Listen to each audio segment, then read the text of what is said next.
This tiny module fills a phone with sound.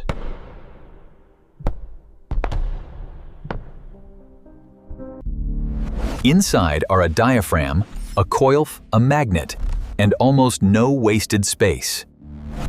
Electric current moves the coil. The coil moves the diaphragm. Sound appears. Calls, music, videos, and alerts all depend on this module responding cleanly.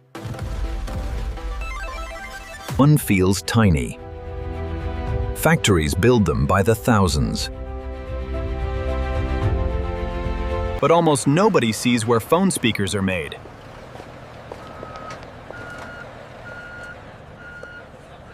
Today, we follow that process, from raw parts to final sound. Before sunrise, GIE checks the audio test data from the night shift. She watches distortion, because small defects become audible immediately. At this scale, one misaligned part can become a bad sound. Hey, listen to this. At home, her South Asian family only notices one thing. The speaker sounds clear.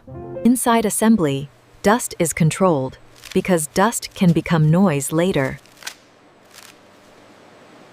And one empty frame begins its path toward becoming a working speaker. A phone speaker begins with copper fine enough to wind into a tiny voice coil. Its magnetic force comes from compact permanent magnets shaped for tight spaces. Steel parts guide that magnetic field and hold the motor together. The moving surface begins as thin film, light enough to vibrate easily. Around the diaphragm sits a flexible support that controls its movement. The frame and acoustic chamber are molded to fit inside a phone's limited space. Even the mesh and gasket matter because they shape airflow and keep dust out.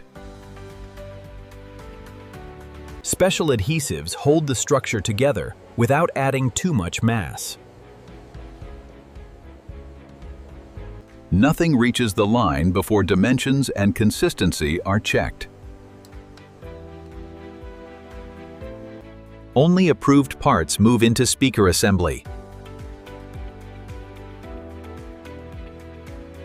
First, the voice coil is wound from extremely fine copper wire.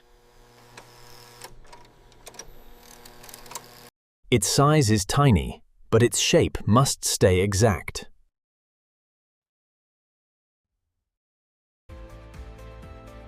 The coil is fixed, so it keeps its geometry during movement. Next, the diaphragm is cut from thin film.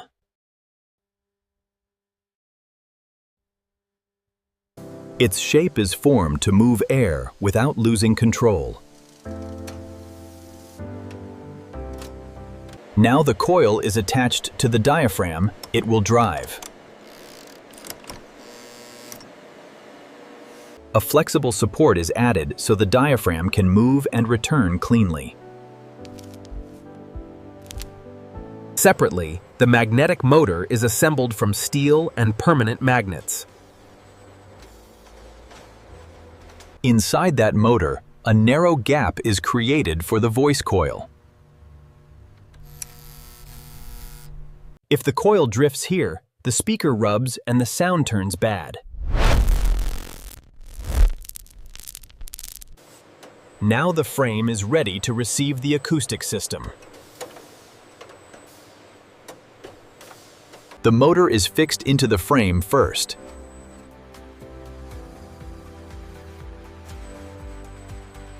Then the diaphragm is lowered so the coil sits perfectly inside the gap. Centering is checked immediately because a bad coil position will become audible later. Electrical contacts are added so the phone can drive the speaker. Then the cover is added, shaping how sound exits the module. Mesh protects the opening while controlling airflow and debris. The adhesives are cured so the structure stays stable over time. Before sound testing, the module is checked electrically.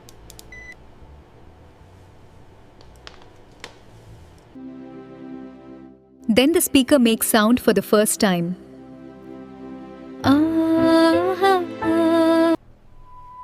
Its output is measured to confirm it plays the right range cleanly. The line also listens for rub, buzz, and vibration noise. For sealed designs, leakage is checked because pressure control affects bass and clarity. Then the outside is checked for damage, contamination, and poor assembly. Good modules are grouped by model and matched performance. Only then are they packed for shipment to phone assembly lines. But the speakers shipping today were tuned long before this line ran.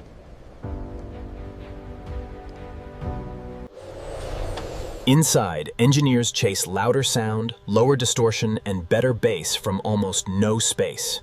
For Dr. Lin, the hardest problem is simple: more sound from less air. A phone speaker has almost no room, but users still expect volume and clarity. A phone speaker has almost no room, but users still expect volume and clarity. Small changes in chamber shape can change the final sound noticeably. If the diaphragm moves unevenly, distortion follows immediately. Modern phone speakers are also tested against dust, moisture, and blocked openings. Most of that work stays hidden until the next phone launches. One major problem is simple: dust where movement has to stay free. In the wrong place, one particle can become audible noise. That is why open assembly happens under controlled, clean handling. Another risk is coil misalignment inside the magnetic gap. When audio rejects cluster, the process is usually pointing at one station. The fix may be placement offset, bond height, or curing pressure.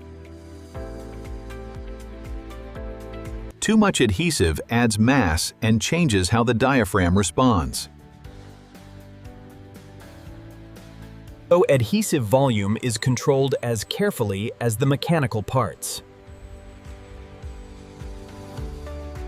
A leaking chamber can reduce bass and make the speaker sound weak.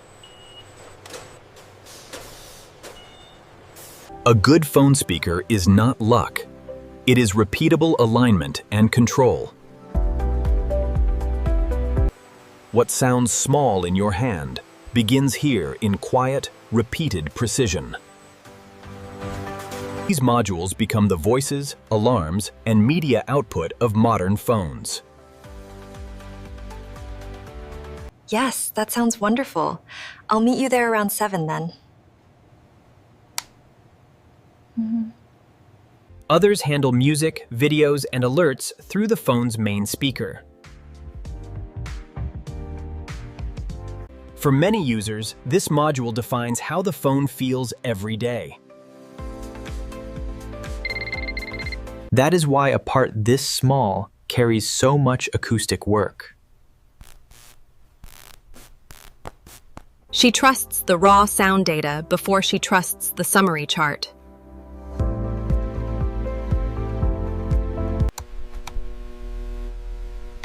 A golden sample helps the line remember what correct still sounds like. On this floor, rushing creates defects faster than output. Veteran workers remember when phone speakers were larger and far less capable. Hey, just wanted to remind you about dinner tonight. At home, her family only knows one thing. The sound is clear. For GIE, that means the process held again. From copper wire to final sound, that is how phone speakers are made. What surprised you most about the process? Tell us below. Next, we go inside another factory built on tiny tolerances and hidden engineering. Process Pulse Factory. Subscribe for the next process.